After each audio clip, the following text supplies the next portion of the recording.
Unit 2 Prose A Nice Cup of Tea by George Orwell. Listen to the following essay in which George Orwell highlights the distinctive features of preparing a nice cup of tea.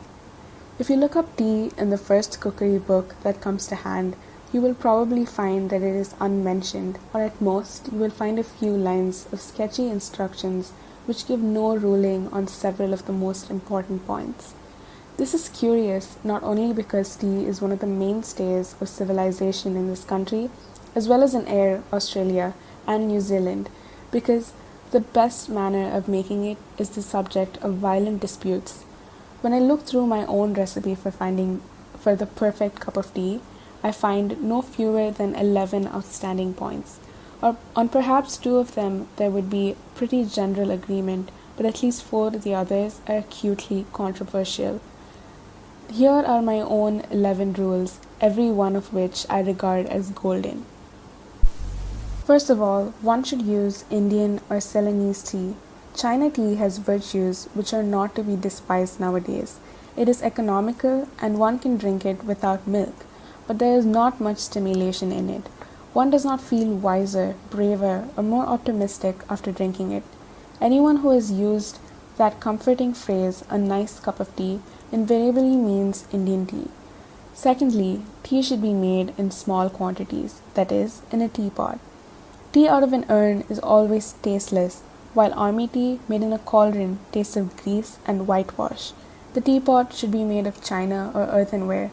Silver or Britannia were teapots produced. Inferior tea and enamel pots are worse, though curiously enough, a pewter teapot, a rarity nowadays, is not so bad.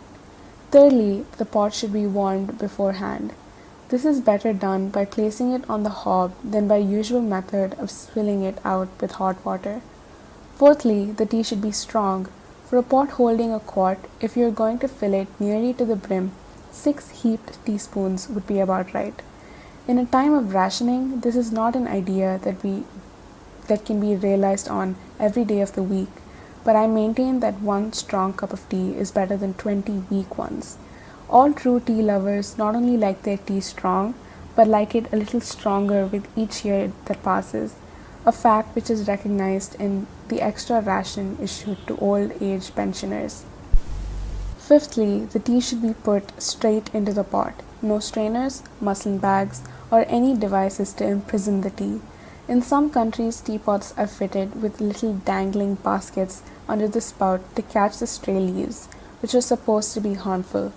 Actually, one can swallow tea leaves in considerable quantities without ill effect, and if the tea is not loose in the pot, it never infuses properly. Sixthly, one should take the teapot to the kettle and not the other way about.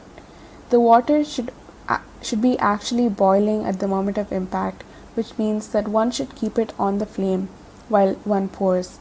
Some people add that one should only use water that has been freshly brought to the boil, but I have never noticed that it makes any difference.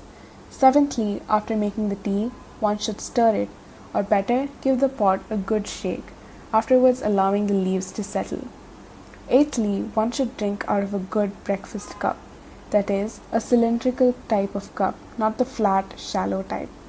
The breakfast cup holds more, and with the other kind, one's tea is always half cold before one is started on it. Ninthly, one should pour the cream off the milk before using it for tea. Milk that is too creamy always gives tea a sickly taste. Tenthly, one should pour tea into the cup first. This is one of the most controversial points of all. Indeed, in every family in Britain, there are probably 2 schools of thought on the subject. The milk first school can bring forward some fairly strong arguments, but I maintain that my own argument is unanswerable. This is that by putting the tea in first and stirring as one pours, one can exactly regulate the amount of milk, whereas one is liable to pour in too much milk if one does it the other way around. Lastly, tea, unless one is drinking it in the Russian style, should be drunk without sugar. I know very well that I am in a minority here, but still, how can you call yourself a true tea lover if you destroy the flavor of your tea by putting sugar in it? It would be equally reasonable to put pepper or salt. If you sweeten it, you are no longer tasting the tea, you are merely tasting the sugar. You could make a very similar drink by dissolving sugar in plain hot water. Some people would answer that they don't like tea in itself, that they only drink tea in order to be warmed and stimulated, and they need sugar to take the taste away. To those misguided people, I would say, try drinking tea without sugar for, say, a fortnight, and it is very unlikely that you will ever want to ruin your tea by sweetening it again. These are not the only controversial points to arise in the connection with tea drinking, but they are sufficient to show how subtilized the whole business has become. There is also the mysterious social etiquette surrounding the teapot, why it is considered vulgar to drink out of your saucer, for instance, and much might be written about the subsidiary uses of tea leaves, such as telling fortunes, predicting the arrival of visitors, feeding rabbits, healing burns, and sweeping the carpet. It is worth paying attention to such details as warming the pot and using water that is really boiling so as to make quite sure of wringing out one's ration the 20 good, strong cups of that 2 ounces properly handed ought to represent.